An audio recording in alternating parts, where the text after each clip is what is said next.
दोस्तों, ऐसा कहा जाता है कि तस्वीरें सच बोलती हैं और इसीलिए आज की खबर कुछ चौंकाने वाली तस्वीरों से शुरू कर रहा हूं। अब ये जो तस्वीर आप अपनी स्क्रीन पर देख रहे हैं, ये किसी क्रिकेटर की नहीं है। ये ममता बनर्जी के सगे भतीजे अभिषेक बनर्जी की है, जो हिंदुस्तान के टॉप 5 यूथ लीडर्स में से एक हैं। और ये जो हेलमेट उन्होंने लगाया है, वो कोई क्रिकेट का मैच खेलने नहीं जा रहे, बल्कि अगर किसी साथी ने आज ये हेलमेट उनको एन वक्त पर ना दिया होता, तो बहुत जिम्मेदारी से कह रहा हूं कि बंगाल की सड़कों पर आज अभिषेक बनर्जी के साथ कुछ भी हो सकता था, हत्या भी हो सकती थी।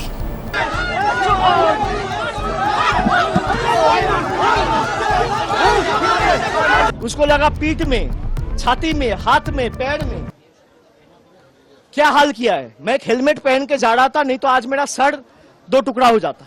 अब डबल इंजन की सरकार में और बीजेपी के नए बंगाल में आज टीएमसी के लोकसभा में संसदीय नेता अभिषेक के साथ जो कुछ सड़कों पर हुआ, वो कल्पना के परे है।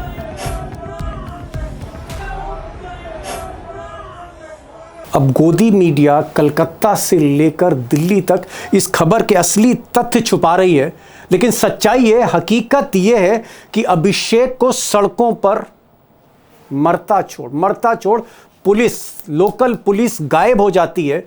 और एक तरफ जहां पुलिस गायब होती है, वहीं कुछ दिन पहले अभिषेक, जिनको हाई थ्रेट परसेप्शन है, धमकियां मिल रही हैं, उन धमकियों के बीच अमित शाह के जो शिष्य हैं, शुवेंदु अधिकारी, नए चीफ मिनिस्टर, वो अभिषेक की सिक्योरिटी विड्रॉ कर लेते हैं। यानी Z+ जिसके पास सिक्योरिटी है, उसको सिर्फ 2 सिपाही दिए जाते हैं। अब ये जो खेल है, जो साजिश है, कितनी गहरी है, इस पर मैं बाद में आऊंगा, लेकिन पहले जान लेते हैं कि असली खेल, असली कहानी क्या है। और आप खुद तय करिएगा कि आज होने क्या जा रहा था बंगाल की सड़क पर। अब दोस्तों, फैक्ट ये है कि पिछले कई दिनों से, जब से बीजेपी की सरकार आई है, अभिषेक बनर्जी को लगातार धमकियां मिल रही हैं, थ्रेट मिल रही हैं, वो उसकी बात रिपोर्ट भी कर रहे हैं, लेकिन शुवेंदु अधिकारी उनको सुरक्षा देने की जगह सुरक्षा विड्रॉ कर लेते हैं। Z+ कैटेगरी की सुरक्षा विड्रॉ कर ली जाती है। और मैंने जैसे पहले कहा, 2 सिपाही देते हैं, लेकिन इन धमकियों के बावजूद उनकी पार्टी के जो कार्यकर्ता हैं, वर्कर हैं, जो पीड़ित परिवार है, जिनके साथ हिंसा हुई है, उसको देखने के लिए आज वो फैसला करते हैं और वो कलकत्ता से सटे 24 परगना, उसके सोनारपुर इलाके में जाते हैं। और ये तस्वीर में आप देखिए कि जब वो उस वर्कर के पीड़ित परिवार से मिलने गए, तब वहां आपको पुलिस दिखेगी जो वर्दी पहने हुए, जिनके हाथ में बंदूकें हैं और जो एक तरह से लग रहा है कि अभिषेक की सुरक्षा के लिए वहां मौजूद है। वहां पर लोग भी हैं, लेकिन जब तक पुलिस है, कोई कुछ नहीं कह रहा है अभिषेक से। तो आपने देखी, पुलिस है, पहरा है, बंदूक है, सब कुछ है। लेकिन दोस्तों, असली कहानी अब शुरू हो रही है, असली साजिश अब शुरू हो रही है, और आप खुद इसको समझने की कोशिश करिए। अगला वीडियो देखिए। अब ये जो वीडियो है, इसमें आप देखेंगे कि जब पीड़ित परिवार से मिलकर अभिषेक पहुंचे, संकरी गली थी, तो वहाँ वो स्कूटर पे बैठ जाते हैं और स्कूटर पर वो बैठकर आगे चल रहे हैं। आप देख रहे हैं, स्कूटर है या स्कूटी है। फिर अचानक एक मोड़ पर स्कूटर को रोक लिया जाता है और एक भीड़ का रैला आता है, जो नारेबाजी कर रहा है, धमकी दे रहा है, पथराव हो रहा है, मारपीट हो रही है। और तभी अभिषेक का एक साथी उनको क्रिकेट का हेलमेट सर पर पहना देता है। अब जब ये मारपीट हो रही, तो सिर्फ 2 कांस्टेबल, उनकी जो नीली वर्दी वाले आपको दिख रहे हैं, 2 कांस्टेबल बचे हैं, बाकी अभिषेक बनर्जी के कुछ साथी हैं। और जो पुलिस पहरा था, जो लोकल पुलिस थी, जो लोकल थाने की पुलिस थी या बंदूकधारी थे, वो सब मौके से धीरे धीरे गायब हो जाते हैं और पब्लिक टूट पड़ती है अभिषेक पर। कोई पीछे से हाथ मार रहा है, कोई गिरबान पकड़ रहा है, कोई शर्ट फाड़ रहा है। और इसी बीच भीड़ जो है ओवर पावर करती है और अभिषेक बनर्जी को जमीन पर गिराने की साजिश है, लिटाने की साजिश है।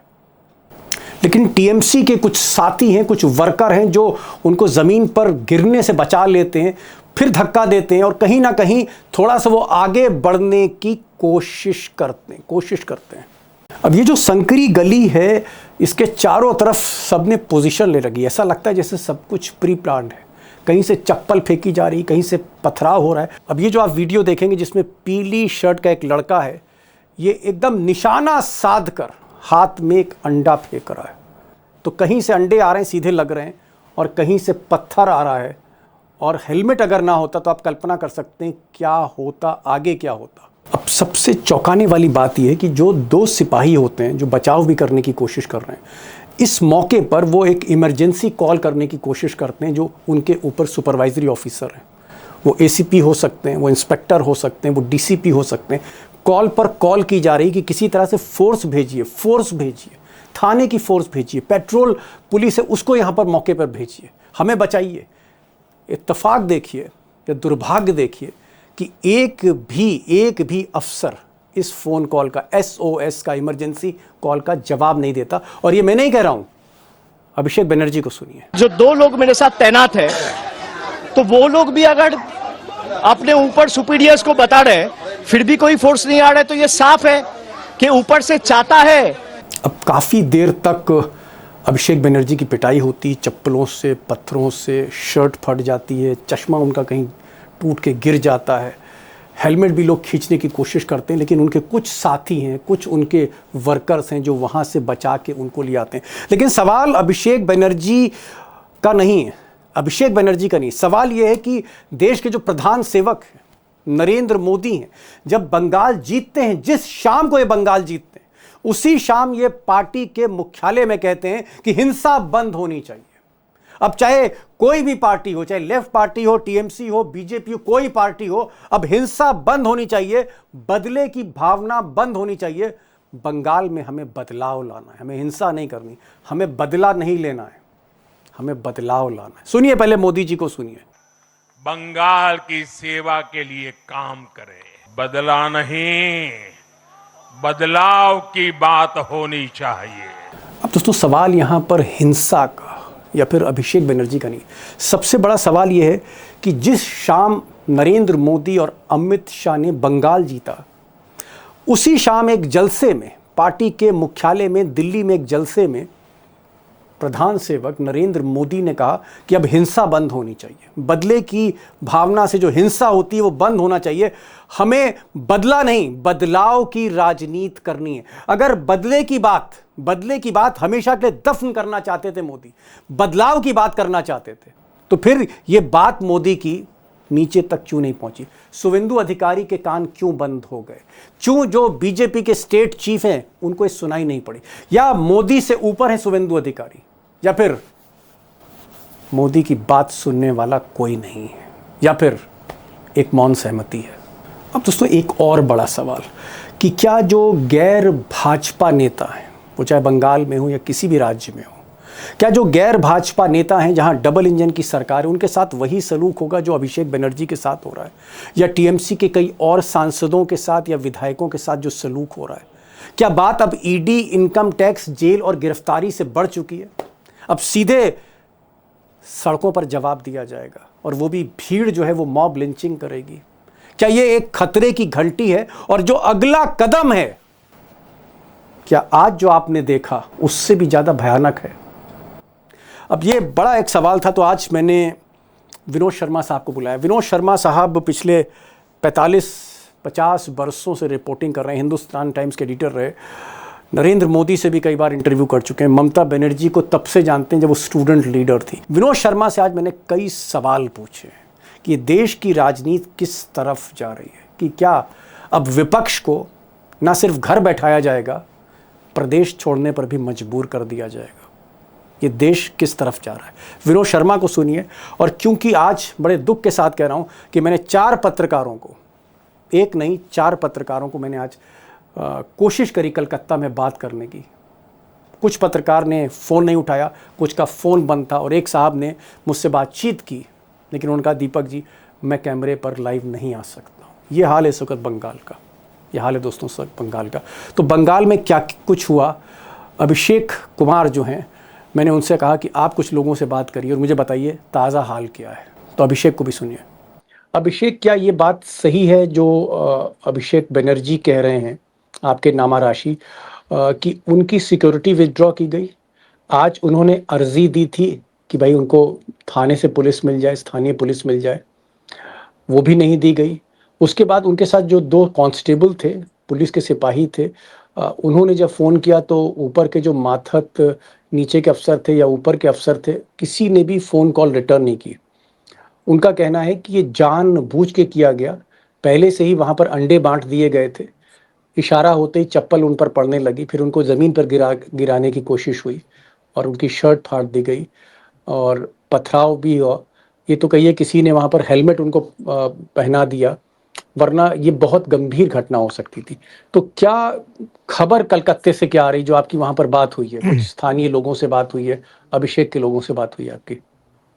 दीपक जी, वहाँ टीएमसी के लोग हों या कुछ स्थानीय पत्रकार हों, उनसे जो बात हुई है, वहां से जो खबर निकल कर आ रही है, उसमें यही है कि डायमंड हार्बर के सांसद और टीएमसी के नंबर 2 नेता अभिषेक बनर्जी आज साउथ 24 परगना जिले के सोनारपुर इलाके में गए। वो इलाका चुनावी हिंसा से प्रभावित था चुनाव के दरमियान। उसके बाद भी कुछ घटनाएं छिटपुट होती रही। वहां अपने पार्टी वर्कर जो प्रभावित थे उनसे मिलने गए थे। इसी दरमियान अब चूंकि उनकी Z+ सिक्योरिटी हटाई जा चुकी है, जैसा टीएमसी वालों का दावा है, जी, उनके साथ कोई सिक्योरिटी थी नहीं। कायदे से कम 2-4 कांस्टेबल उनके साथ बंगाल पुलिस के भी होने चाहिए थे, 2 क्योंकि वो कांस्टेबल सांसद है। बताए जाते हैं। जी, जी, लेकिन पर्याप्त सुरक्षा नहीं थी। इसी दरमियान जब वो वहां पहुंचे, वहां पर पहले से कहा जाता है कि कुछ लोगों के हाथ में अंडे थे, कुछ लोगों के हाथ में रोड़े पत्थर वगैरह थे। अचानक उन पर हमला शुरू हो गया। वो किसी तरह अचानक भीड़ में से किसी ने उन्हें एक हेलमेट दी, जिस वजह से उनको कोई बहुत गंभीर चोट नहीं आई और किसी तरह से बचा के निकाला गया। आपने फुटेज में देखा होगा।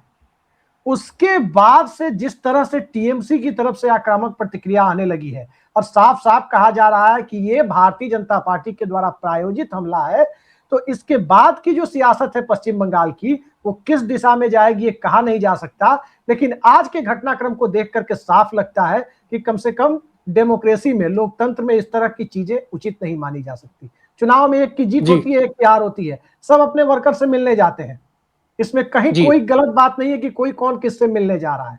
लेकिन जी। पश्चिम बंगाल में चुनाव खत्म होते ही आप देखें किस ढंग की खबरें आने लगी।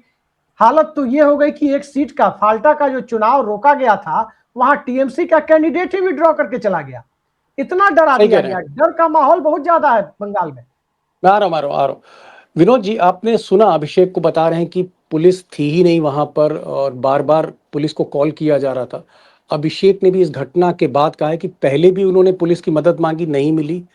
घटना हो रही थी तब भी कॉल किया गया, किसी ने नहीं उठाया। थाने की पुलिस वहाँ पर नहीं आई। घटना होने के बाद भी किसी ने फ़ोन नहीं उठाया अभिषेक बनर्जी का। और सबसे बड़ी चीज़ जो हमें विजुअल्स देखने को मिल रहे हैं कि उनको बाकायदा सड़क पर गिराने की पूरी कोशिश थी। अगर सड़क पर गिरा के पूरी पब्लिक टूट जाती और कुछ लोग उनको बचाते नहीं, हेलमेट नहीं देते, तो फिर तो आज विनोद जी कुछ भी हो सकता था। कुछ भी हो सकता था, पूरी ये मॉब लिंचिंग हो सकती थी। क्या आपको लगता है कि इसके पीछे एक गहरी राजनीतिक साजिश है? ये एक तरह का साइकोलॉजिकल वॉर खेला जा रहा है टीएमसी उनके विधायकों के साथ, नेताओं के साथ? नहीं, साइबर तो है ये, इसमें कोई दो राय नहीं है। लेकिन इसमें सीधे सीधी जवाबदेही दो लोगों की बनती है। एक तो वहां जो चीफ इलेक्टोरल ऑफिसर थे, जो आज के दिन चीफ सेक्रेटरी बना दिए गए हैं मुख्यमंत्री के द्वारा, और मुख्यमंत्री स्वयं जो गृह मंत्री हैं स्टेट के, ये दोनों की सीधी सीधी जवाबदेही बनती है। क्योंकि इसमें रेट्रीब्यूटिव वॉयलेंस, बदले की हिंसा की महक आ रही है। ये कोई ऑर्डिनरी इंसिडेंट नहीं है। आप कह रहे हैं कि मैं ये कह रहा हूं ये कुछ वैसा ही है कि अगर शुभेंदु अधिकारी नंबर 2 होते ममता बनर्जी के और उनकी पिटाई हो गई होती, वो पहले थे ममता बनर्जी के नंबर 2, और उनको झगड़ा ममता बनर्जी के साथ इसलिए हुआ कि अभिषेक बनर्जी आ गए राजनीति में और उनको लगा कि उनको दरकिनार किया है ममता बनर्जी ने, और वो फिर कुछ डर के मारे उनके खिलाफ बड़े केसेस वगैरह भी थे, तो भारतीय जनता पार्टी में हो लिए, तो सीख गए पूरी तरह से।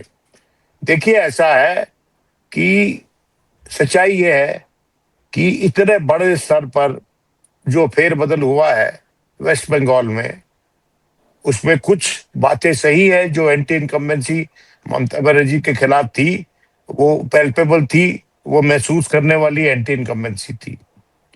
लेकिन जिस तरह से वहां पर एसआईआर किया गया और जिस तरह से जो चीफ इलेक्टोरल ऑफिसर है उसका जो अप्रोच और एटीट्यूड रहा, और उसके बाद तुरंत उनको चीफ सेक्रेटरी बना दिया गया।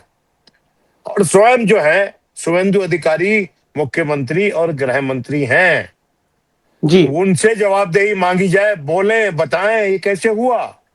इस मामले की इत्तला स्पीकर को दे दी गई है या स्पीकर ने मांगी है कोई इत्तला? लोकसभा के स्पीकर ने कोई इत्तला मांगी है? कि उनके सांसद की क्यों पिटाई हुई इस तरह से? अरे नहीं भाई, अगर आप किसी को सिटिंग मेंबर को अरेस्ट भी करते हैं या डिटेन भी करते हैं तो you have to inform the speaker of the house. तो ये जो हुआ है ये बहुत खेद जताने वाली बात है, खेदपूर्ण है। और मैं समझता हूं कि ये पहले भी हुआ है, ममता बनर्जी के तत्वावधान में भी होता था ऐसे।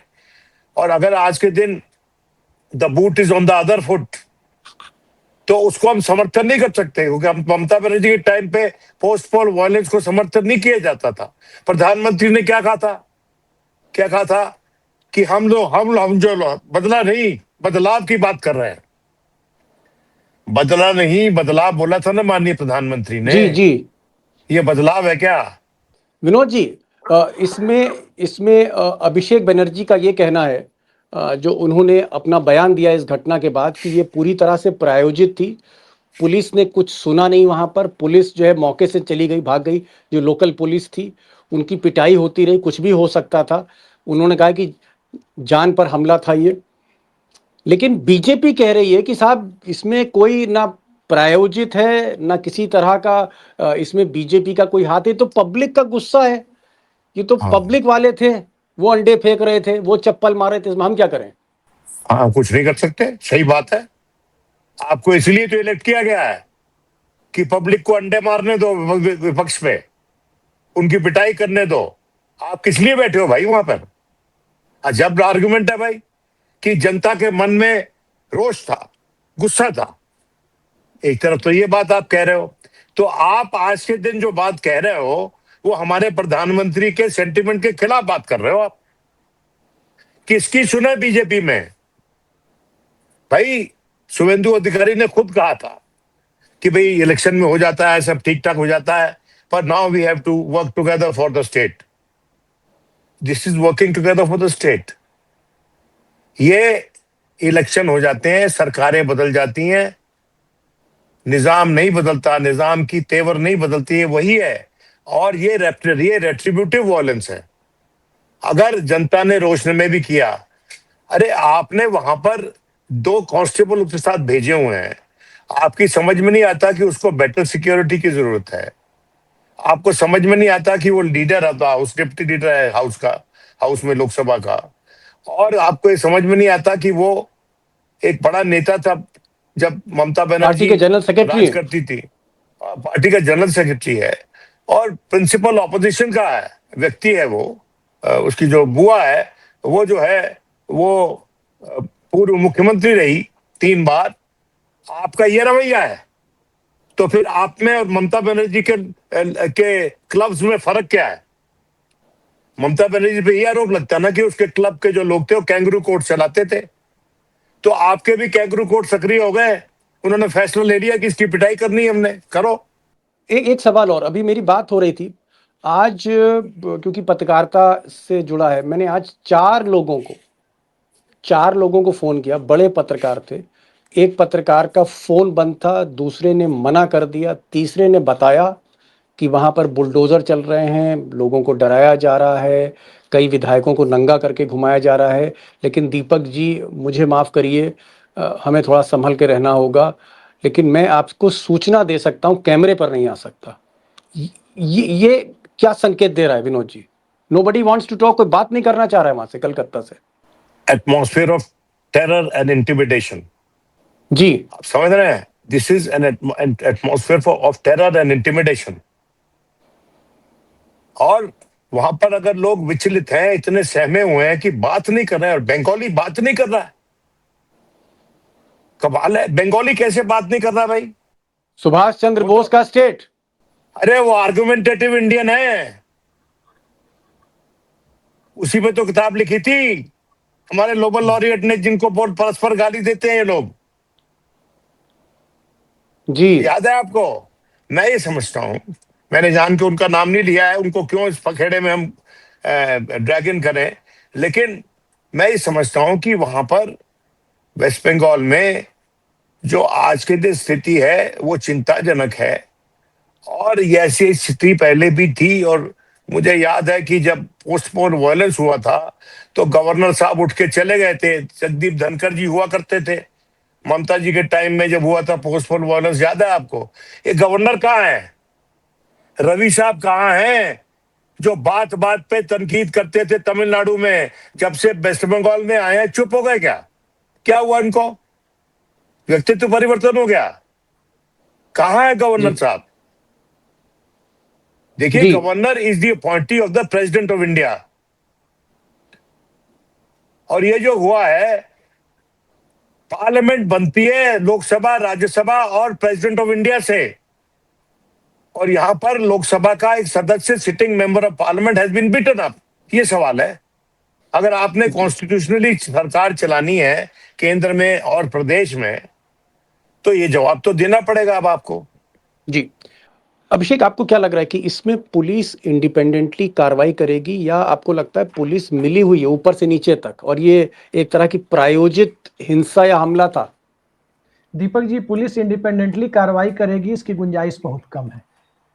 गुंजाइश कम इसलिए है क्योंकि भारतीय जनता पार्टी वहां सत्ता में है, और भारतीय जनता पार्टी वहां पर टीएमसी के चूंकि सांसद है, ये इनको इस मामले में न्याय दिलाने की कोशिश करेगी। इसकी गुंजाइश हमें तो दिखाई नहीं दे रही है। हाँ, मामला अलग है कि अगर कहीं ओम बिरला की तरफ से इधर कुछ एक्शन हो जाए, क्योंकि अंततः उनके सांसद के साथ वहां पर जो भी बदसलूकी हुई है या मारपीट हुई है, उनके सांसद के साथ हुई है। अगर मामला यहां आ जाता है, यहां से कोई कड़ा एक्शन होता है तो बात अलग है, लेकिन यहां से क्या आपको लगता है कि कुछ होगा? मुझे तो लग नहीं रहा है कि यहां से कुछ होने की गुंजाइश है। जी बंगाल में जी 5 साल यही चलेगा, ऐसा साफ दिखाई दे रहा है। 5 साल यही चलेगा। आखिरी सवाल विनोद जी आपसे, क्या आपको लगता है आज जिस तरह की घटना हुई कि एक सांसद जो जनरल सेक्रेटरी है, नंबर 2 है, ममता बनर्जी का सक्सेसर है, आप यूं कह सकते हैं कि टीएमसी में अभिषेक बनर्जी की वही हैसियत है जो भाजपा में, भारतीय जनता पार्टी में अमित शाह की हैसियत है, और ऐसे आदमी को सड़क पर लेटाने की कोशिश, उस पर चप्पल चल रहे हैं, जूते चल रहे हैं, अंडे चल रहे हैं, थप्पड़ चल रहे हैं, हेलमेट पहनाया जा रहा है, गाली दी जा रही गंदी गंदी, घसीटा जा रहा है और उसकी शर्ट फाड़ी जा रही है, कुछ लोग पैंट उतारने की कोशिश कर रहे हैं। ये जो घटना हुई है पार्टी के नंबर 2 के साथ, और वो पार्टी इस देश में चौथी बड़ी पार्टी है समाजवादी पार्टी के बाद, अगर हम लोकसभा की स्ट्रेंथ देखें, क्या आपको लगता है कि ये एक खतरे की घंटी है, ये एक ट्रेलर है, आगे ऐसा ही होगा बीजेपी के राज्य में? ये एक विपक्ष को डराने की साजिश है? पहले एसआईआर से डराया जाता है, फिर वोट चोरी से डराया जाता है, फिर मशीन से डराया जाता है, और जब हार जाते हैं तो फिर अंडों से, जूतों से, चप्पल से डराया जाता है। ये एक नई तरह की राजनीति है और ये आगे भी होगी। इसका अगला कदम और भयावह हो सकता है।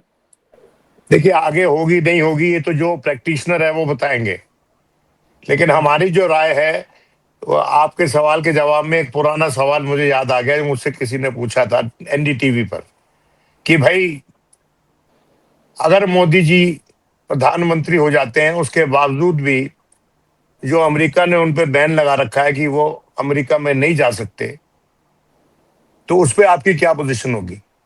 तो हमने कहा उस वक्त कि हमारी पोजीशन माननीय प्रधानमंत्री के पक्ष में होगी, क्योंकि he would be a democratically elected leader of my country, और उसके साथ ऐसा व्यवहार मेरे पूरे भारत के विरोध में होगा, उसके लिए बेइज्जती का सबब होगा। आज के दिन जो अभिषेक बनर्जी के साथ हुआ है, without meaning to equate him with Modi ji, मैं ये कहना चाहता हूं कि वो अपनी पार्टी का डिप्टी लीडर है, लोकसभा में सिटिंग मेंबर ऑफ पार्लियामेंट है। उसके साथ ऐसा व्यवहार जो हुआ है, इसकी जवाबदेही सीधे सीधे शुवेंदु के दरवाजे पर है। शुवेंदु अधिकारी, वो इलेक्टेड चीफ मिनिस्टर है आज के दिन, वाहवाही लूटने के लिए नहीं है। सुरक्षा देने के लिए अपने आप को जुदा प्रूव करने के लिए दिया गया वोट, कि अगर एक पार्टी रिजेक्ट हुई है और दूसरी पार्टी सिलेक्ट हुई है, इलेक्ट हुई है, तो उसको जो पार्टी रिजेक्ट हुई है उससे कुछ दूसरा बेटर व्यवहार करना पड़ेगा ना। जी। वो किया कर रहे हैं क्या वो? और अगर वो ऐसा नहीं कर रहे और ऐसा ये होता रहा, तो फिर जिस तरह से शुरू से ठहरी रही हमेशा विपक्ष में और सत्तारूढ़ दल में, केंद्र में और वहां पर प्रदेश में और जगह भी वही होगा। पुराना राग अलापेंगे सब, पुराना फिल्म चलेगी, जिसमें कि जो पॉलिटिकल डिवाइड है इस देश में और बढ़ेगा। और बढ़ेगा। और ऐसे जी। ऐसे ऐसे संगीन मौके पे जब इकोनॉमी हमारी बुरी हालत में है, बेरोजगारी चल रही है, जनता के आक्रोश की बात कर रहे हैं क्या? जिन लोगों की नौकरियां जा रही हैं, जिनकी 2 वक्त की रोटी नसीब नहीं हो रही, जिनके लिए कॉस्ट ऑफ लिविंग इतनी बढ़ गई है कि वो अपने बच्चों को स्कूल के जाने के लिए बस्ता तक नहीं खरीद दे पा रहे, उनके मन में आक्रोश नहीं है क्या? जी। देखिए, ये आक्रोश से जनता के खेलना नहीं चाहिए। सब लोगों को मिलकर इसको कंट्रोल करना चाहिए। जनता को आश्वासित करना चाहिए कि हम सब एक होकर आपके लिए काम कर रहे हैं, और आज के जी। दिन बंगाल में भी यही होना चाहिए। बिल्कुल। विनोद शर्मा वरिष्ठ पत्रकार, साथ में यंग युवा पत्रकार अभिषेक कुमार। विनोद जी का कहना है, बहुत इंपॉर्टेंट एक बात निकल के आती है इस इंटरव्यू से। इनका कहना है कि शुवेंदु अधिकारी, भले ही अभिषेक बनर्जी से 36 का आंकड़ा हो, भले ही जो है एक तरह से राजनीतिक शत्रु हो, लेकिन वो इस वक्त मुख्यमंत्री हैं, कस्टोडियन है लॉ के, कानून व्यवस्था उन्हीं के हाथ में है और उनको इसमें कार्रवाई करनी चाहिए, उनको इस पर एक्शन लेना चाहिए। अब देखना यह है कि क्या शुवेंदु अधिकारी एक्शन लेते हैं उन पुलिस अफसरों पे जो आंख में पट्टी बांधे रहे, कान में रुई डाले रहे, जिन्होंने कोई एक्शन नहीं लिया और एक सांसद को सड़क पर लेटा के उसकी पिटाई होती रही। क्या उन पर एक्शन लेंगे या उनको सेफ करेंगे, उनको बचाएंगे, उनकी ढाल बनेगी, ये देखना होगा। लेकिन हाँ, एक बात जरूर है कि जिस तरह से ये आज शर्मनाक घटना हुई है सबके सामने, पूरी मीडिया के सामने, शायद इसका जो अगला कदम है, नेक्स्ट स्टेप है, वो कहीं और भयावह ना हो जाए। और क्या गैर भाजपा नेताओं को, पार्टियों को क्या इसी तरह आगे टारगेट किया जाएगा डराने के लिए? विनोद जी, बहुत बहुत शुक्रिया आपका इस प्रोग्राम में। अभिषेक, आपका बहुत बहुत शुक्रिया। Thank you so much for joining this programme.